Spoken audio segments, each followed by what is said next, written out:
Hola, ¿qué tal? Buenas tardes. Soy Betty Hernández y hoy en la sección de Cultura de Radio Andalucía me acompaña Antonini de Jiménez. Antonini es profesor universitario, doctor en economía, lector, viajero y escritor. Y a propósito de esto, está hoy con nosotros para hablarnos sobre su último libro, que se llama Liberofobia. A ver, que es un libro que escribió en pandemia, pero no habla de la pandemia, sino quizás del comportamiento del hombre en pandemia, podría ser, ¿no?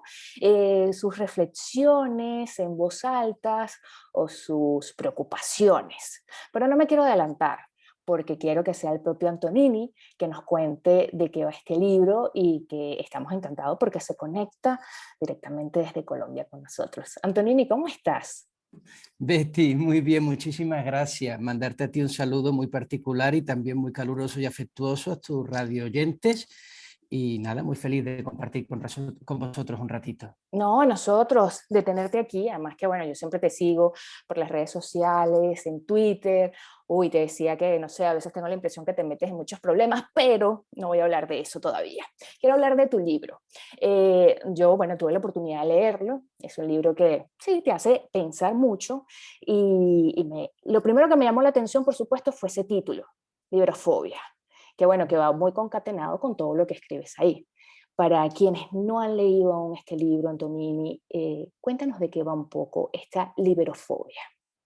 Bueno, Betty, Liberofobia es el título, el subtítulo sería El desgobierno de las buenas Eso intenciones, también lo tengo por ahí. que ayuda mucho a entender el Mm, significado de liberofobia. Pero yéndonos al título, luego iremos al subtítulo que tiene otro análisis. sí. Hay un libro muy clásico de Erich Fromm, muy clásico, que es El miedo a la libertad.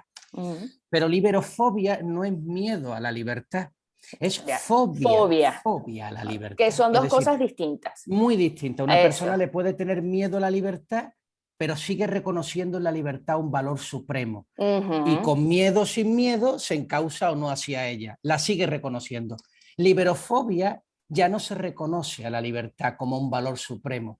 Ya se le tiene precisamente fobia, es decir, se le tiene inquina, se le tiene desprecio, se le tiene desconsideración, se la considera como una carga Ok, en la vida. ok. Por lo tanto, con miedo a la libertad, seguimos defendiendo la libertad, por lo menos reconociéndola. Con fobia a la libertad, no solo no se defiende la libertad, sino que queremos quitarnos las de encima.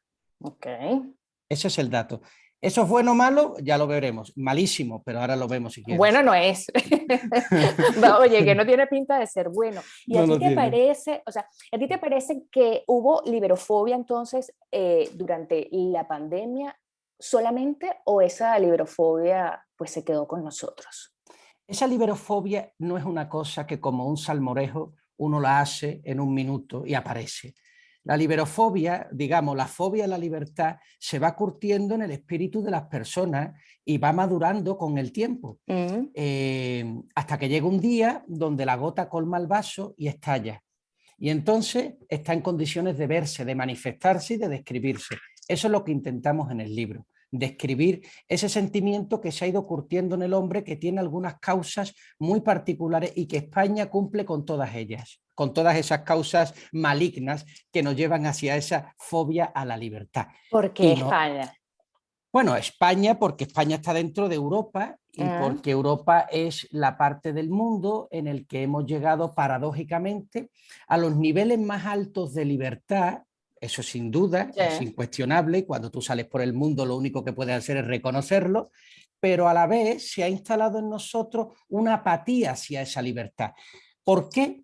Porque la libertad te da con una mano, pero te quita con la otra. La libertad te da más libertad, pero a la vez te da más responsabilidad, más miedo, más incertidumbre. La libertad nace en un mundo de incertidumbre. Es decir, para que haya libertad tiene que haber riesgo, incertidumbre. Si Mm, está todo ya cocinado, no hay libertad. Tú lo único que hay es claro, obediencia, ¿verdad? claro.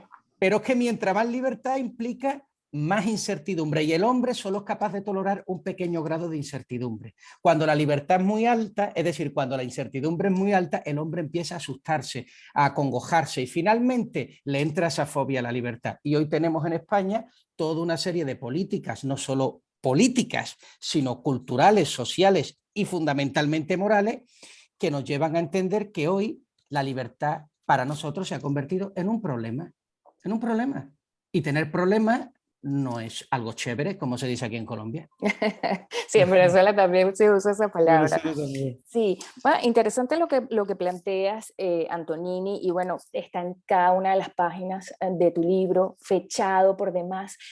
Este libro nace de una necesidad tuya de como un salvavidas para salvarte a ti mismo durante la pandemia que te dio por escribir. Alabado sea todos estos libros y todas estas sí, obras que han salido durante la pandemia, ¿no? Pero la tuya es bien particular. ¿Qué te llevó a ti a escribir este libro? Hey, ¿quieres alertar lo que estaba sucediendo o sencillamente tú lo tenías que escribir porque si no, o sea, ibas a colapsar? Yo sufrí una ruptura sentimental muy dura hace 4 años, Ok. muy dura. Y en ese momento tenía dos opciones. Podía buscar otra mujer de las 3.000 millones de mujeres que hay en el mundo, Mm, o podría ser otra cosa mucho más interesante, que es mm, sondear mi corazón, meter el dedo en la llaga, preguntarme por qué había ocurrido lo que ocurrió. mm. Es decir, hacer un acto de conocerme a mí mismo, ¿verdad? Y no mover un solo pie hasta que yo no hubiera resuelto ese dilema. De esa ruptura nace un proceso de autodescubrimiento de mi persona, que deberíamos de hacerlo todas las personas en nuestra vida para no vivir al nivel de la superficialidad en el que estamos instalados. Y de ahí llega ese momento en la pandemia donde yo, y por eso están fechados Ujú. los trabajos, Creo que yo eso es un desde dato un importante, ¿no? Las muy fechas. importante porque yo digo en el primero de los trabajos, esto no tiene nada que ver con un virus, esto tiene que ver con el miedo, y lo sé no porque soy agorero, sino porque fue el mismo miedo que me infundó mi madre y mi padre cuando les dije que ponía rumbo a Camboya. Pero hay que poner rumbo a Camboya para darte cuenta de qué miedos son miedos y qué miedos son reales. Es decir, que para darte cuenta de las cosas tienes que vivirlas en autenticidad. Y pues creo que los hechos de la realidad fueron confirmados por las premoniciones de Antonini.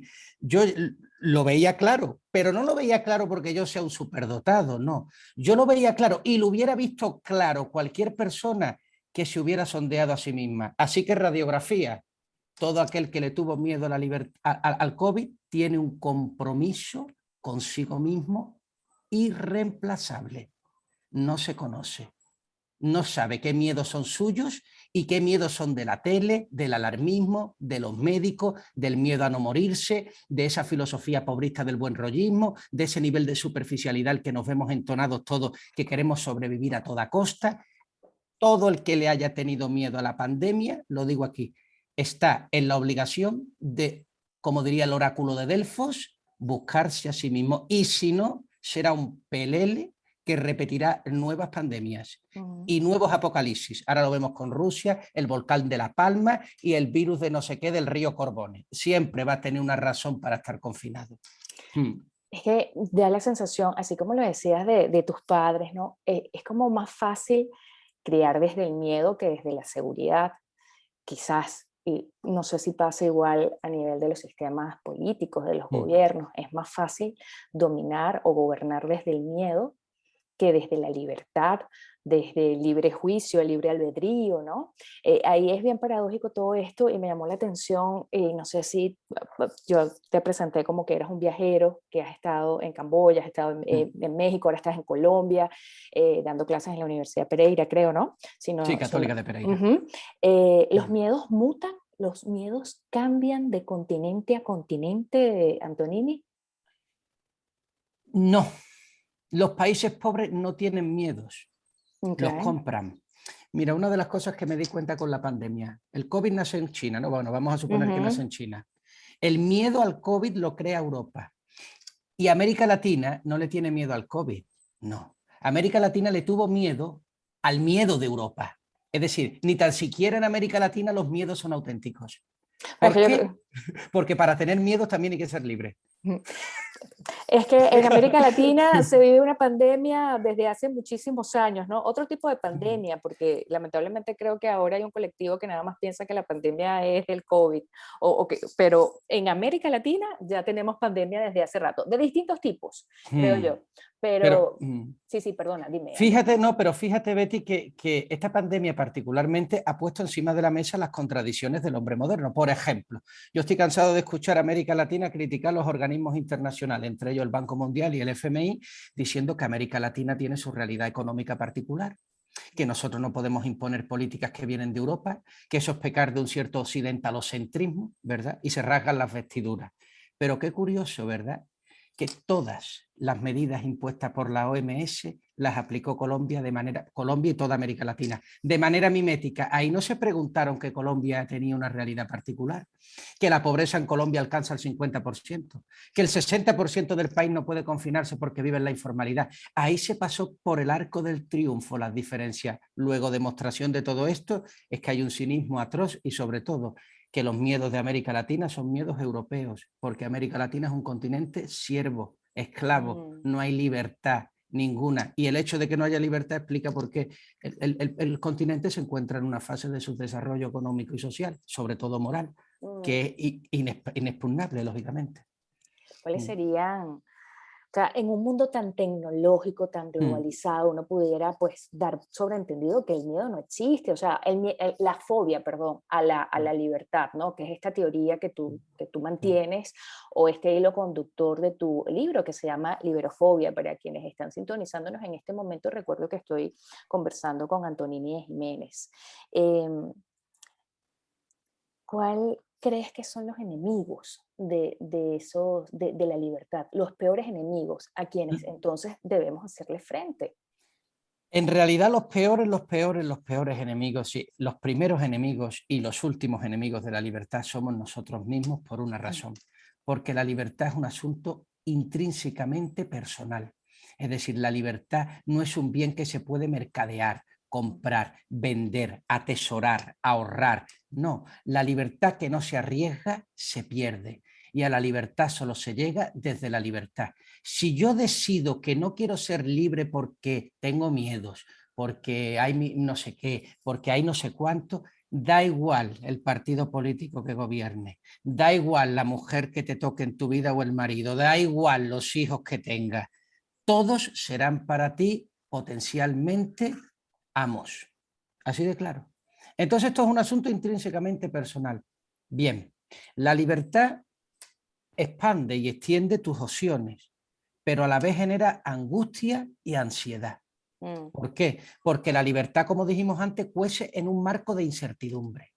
Y la incertidumbre, cuando es muy alta, genera angustia y ansiedad. Yo te pregunto, ¿las personas queremos vivir con angustia y ansiedad? No. Entonces, ¿qué hacemos? Reducimos la libertad para que automáticamente se reduzcan las angustias y las ansiedades. Yo digo, no, no, no, no, no. No hay que reducir la libertad, lo que hay que hacer es pedagogía de la angustia y pedagogía de la ansiedad. Es decir, no me voy a cortar la cabeza porque tenga migrañas, ¿verdad? Aunque las migrañas desaparecerían si yo me quito la cabeza, ¿verdad? Pues no vamos a acabar con la libertad por el hecho de que la libertad genera ansiedad y angustia. Es decir, manejemos esa ansiedad y esa angustia. Y en eso habla el libro, entre otras muchas cosas, siempre unida, como tú decías antes, no a la pandemia, sino al hombre en pandemia. Para mí la pandemia, Betty, no es algo de lo que yo me haya preocupado de manera desorbitante, aunque lo he hecho. Para mí lo importante era ver cómo reacciona el hombre ante algo tan interesante como es una pandemia de este tipo, única en la manera de hacer en la historia de la humanidad por el hecho de que estamos globalizados. Jamás en la historia todo el planeta ha estado en pandemia. Eso, Bueno, pues, sí, estábamos conectados todos en modo pandémico. todo era Sí. pandémico. Sí, sí, totalmente, Antonini. Y cuando comenzamos a hablar sobre el libro, habías mencionado el subtítulo, que tu libro se llama Liberofobia, y luego está El desgobierno de las buenas intenciones. Y vas a explicar un poco por qué le pusiste este subtítulo a tu libro. Bueno, ese subtítulo viene porque el infierno está lleno de buenas intenciones. Y muchos políticos, casi todos, gobiernan desde las buenas intenciones. De la izquierda todos, de la derecha muchos, no todos, pero muchos, pero todos gobiernan desde las buenas intenciones. Pero a veces no es suficiente eso, ¿no? ¿Qué significa las buenas intenciones? Las buenas intenciones significa cualquier cosa que todas las personas lo reconocemos como algo incondicionalmente bueno. Esto es incondicionalmente bueno. Que no haya pobres es incondicionalmente bueno. Las personas no vivan en una desigualdad atroz que lo carcoma, eso es incondicionalmente bueno. Pero nosotros tenemos que ir un poquito más allá, ser más profundos y explicarnos, por ejemplo, por qué existe la pobreza en América Latina. Y no podemos quedarnos en un nivel tan superficial como el que se suele tener por la corrupción, por los políticos, por el FMI, por el Banco Mundial, por el capitalismo atroz, por Estados Unidos. No, hermano, o sea, yo a mis estudiantes les prohíbo, por el Club Bilderberg. No, a ver, señores, tómese en serio la realidad y pregúntese usted por qué es pobre. Y mi tesis es, y se mantiene en el libro de manera implícita, que un país es más rico conforme más libre es y un país es más pobre conforme menos libre es. Pero la libertad hay que entenderla de verdad, no una libertad de mentira, no la libertad de yo tengo libertad para vestirme como quiera o ir al bar cuando me dé la gana. No, no. La Es libertad que es conciencia de la responsabilidad. pareciera que hay muchos conceptos de libertad, ¿no? Y ahí creo que es cuando viene el caramelo para los políticos. Muchas malformaciones de la libertad. La libertad solo tiene como la verdad un único principio. Lo que pasa es que solo hay una manera para llegar a la libertad y muchas maneras para perdernos en ella.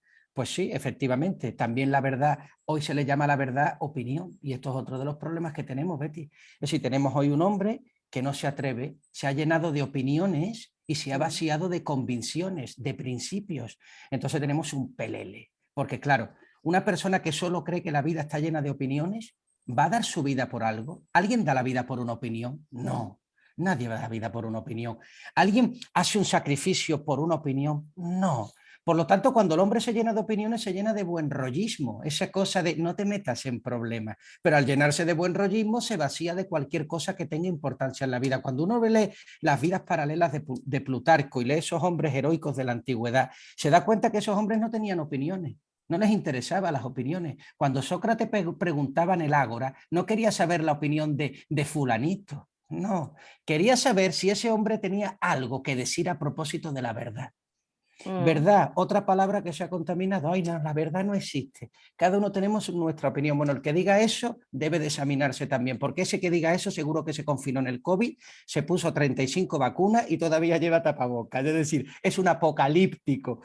Bueno, pues que se mire a sí mismo. La sociedad que ha perdido el concepto de verdades ha perdido las razones por las que vivir. De hecho, decía Nietzsche en el siglo XIX, un hombre que abandona los principios, es decir, que abandona la idea de Dios, convierte a la salud en diosa, que es lo que hemos hecho. Cuando uno no tiene nada por lo que vivir, solo aspira a no morirse. ¿Y quiénes son los que pueden dilatar ese no morirse? Los médicos. Entonces los médicos los hemos convertido en dioses. Tanto así que eran los médicos los que decidían horas de confinamiento, días de confinamiento, minutos de confinamiento, cuántas vacunas, cuándo sale, cuándo entra. Y el pueblo lo aceptó. ¿Por qué? Porque vio de manera apocalíptica un riesgo que nunca existió. Si el riesgo hubiera sido tan grave como se nos pintó, ni Betty ni Antonini estaríamos ahora aquí hablando. Estaríamos muertos. Sí. Estaríamos muertos. El 25% de la población mundial habría muerto. Eso es la definición de pandemia según Robert Malthus. Sí, sí, hay unas cifras, hay Punto. unas Esos son los datos. estadísticas Y que... todo el que quiera verlo de manera alarmista, pues tiene libertad para hacerlo, pero a mi juicio yo creo que se equivoca. Bueno, este tema, este capítulo que nos ha tocado a nosotros vivir, el capítulo de la pandemia, creo que va a dar mucho de qué hablar, muchos libros por escribir. Y decías antes de, bueno, eso, no digas la verdad, que te puedes meter en problemas. Y al comienzo también te lo asomé, Antonini, te metes mucho en problemas, tú, por decir cosas, por ese verbo tan activo que tienes. Tú eres muy activo en las redes sociales, yo te sigo en Twitter, y bueno, para quienes quieran seguir a Antonini Jiménez, tú siempre estás subiendo algunos vídeos, y yo los llamo que son como unas píldoras, unas mini dosis de, por lo general, temas un tanto convulsos, ¿no? Por llamarlo de alguna manera. Y me llama mucho la atención que tu biografía de Twitter, a mí me encanta leer las bios de Twitter, lo tienes como el economista de las pequeñas palabras.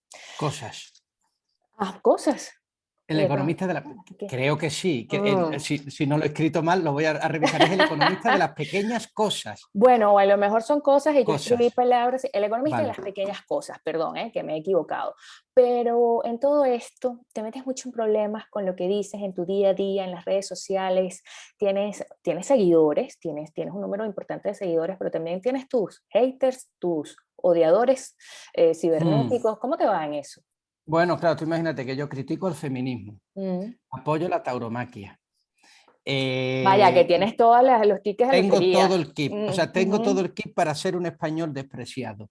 Es decir, lo tengo todo y a pesar de eso lo hago. ¿Por qué lo hago? Por una razón fundamental. Primero porque creo que tengo razón. Y la tengo no porque Dios me haya dado la razón, sino porque yo he intentado hacer desde mi humildad un ejercicio de toda la vida, no solo de estudio, sino de autocrítica. Y porque creo que una persona, más allá de que esté equivocada, tiene la obligación en sociedades democráticas de defender sus ideas. Es que esto es muy curioso, Betty. Mira, tenemos un país como es España con el mayor número de índices de doctores, de economistas, de licenciados, de bachilleres, no solo de la historia de España, sino de Europa. En términos per cápita, no hay mayor número de doctores académicos que España. Y sin embargo, ahora que tenemos el conocimiento para decir lo que pensamos, no tenemos las agallas para hacerlo. Y nace en España eso que se dice políticamente correcto. Qué paradoja que en una época donde mayor son los grados de libertad y de conocimiento de los españoles, mayor es la autocensura. Es decir, somos muy buenos sabiendo, pero somos muy malos viviendo. Bueno, pues habrá que aprender a vivir para poder defender las ideas. Por lo tanto, mi ejercicio es un ejercicio que intenta ser de libertad. Yo jamás insulto en las redes sociales y cada cosa que digo tiene argumento. Usted podrá estar en contra, deme sus argumentos. Hombre, Y si sus claro. argumentos son buenos, yo voy a cambiar de opinión. Pero si sus argumentos son malos, no voy a decir que es su opinión. Le diré que está equivocada y que tiene que revisar sus tesis. Bueno, yo creo que así como lo acabas de decir, es eso parte haré. de vivir en democracia, de vivir en libertad y bueno, de expresar nuestras ideas y nuestras convicciones. Betty, las ideas no valen nada. Lo que valen son las personas. Las ideas no valen nada. Las ideas solo valen si van al propósito de la verdad, si están más cerca o no de explicar lo que las cosas son. Yo no respeto las ideas de las personas, yo respeto a las personas. Pero si su idea es equivocada, se lo digo, hermano, creo que estás equivocado. Y espero que cuando sea yo, me lo digas también. No me digas que es mi opinión y me dejes en el error viviendo toda mi vida. Yo no quiero vivir de opiniones, Betty. Lo Una siento, vida, pero no. una vida llena de opiniones equivocadas. No soporto. Total. Antonini, vas a estar en España próximamente a propósito de tu libro, ¿no? Vas a venir a promocionar Liberofobia. En junio, tengo entendido, vas a hacer una gira por España. Bueno, hay que decir que tu libro está gracias también a la editorial del señor Scott. Vas a estar con ellos, ¿no? Hay planes entonces de que próximamente estés por acá. Sí, yo recomiendo a las personas que estén interesadas, primero que miren mis redes sociales si las tienen y que se convenzan. En segundo lugar, el libro lo pueden encontrar en la editorial Señor Scott y lo compran y en España pues se lo envían en un día. Y es un libro que usted puede estar a favor o en contra, pero va a reconocer seguro pues que el chico le echa ganas, que es lo que yo intento. Es decir, echarle ganas a la vida y tomarme la vida en serio.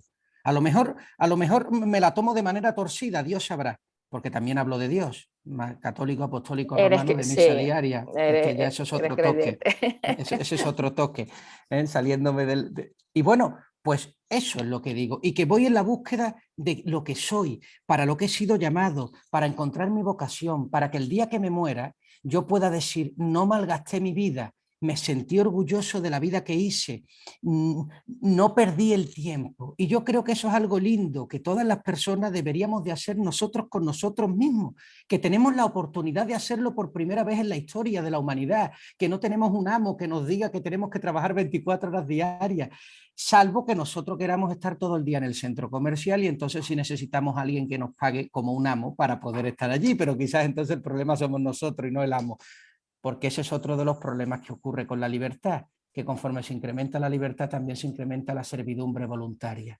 derivado de esa angustia y de esa ansiedad. Y que eso es un ejercicio maravilloso el de encontrarse a uno mismo y que la alegría y la satisfacción que le provoca a una persona como nosotros los humanos, estar cada día más cerca de lo que es, para lo que ha sido llamado, da un orgullo, pero no un orgullo no un orgullo que tienda a la vanidad, sino un orgullo, un amor propio, sano, puro, limpio, que te hace ser mucho más condescendiente y feliz con las personas con las que te encuentres, y acaba siendo también un lucero de luz para aquellos otros que también buscan su camino. Entonces, eso busca ser el libro, más allá de que usted esté de acuerdo o no esté de acuerdo con una idea o con la otra. Lo que rebosa detrás de eso es precisamente el ansia de un hombre de querer ser un hombre. De verdad, eso es.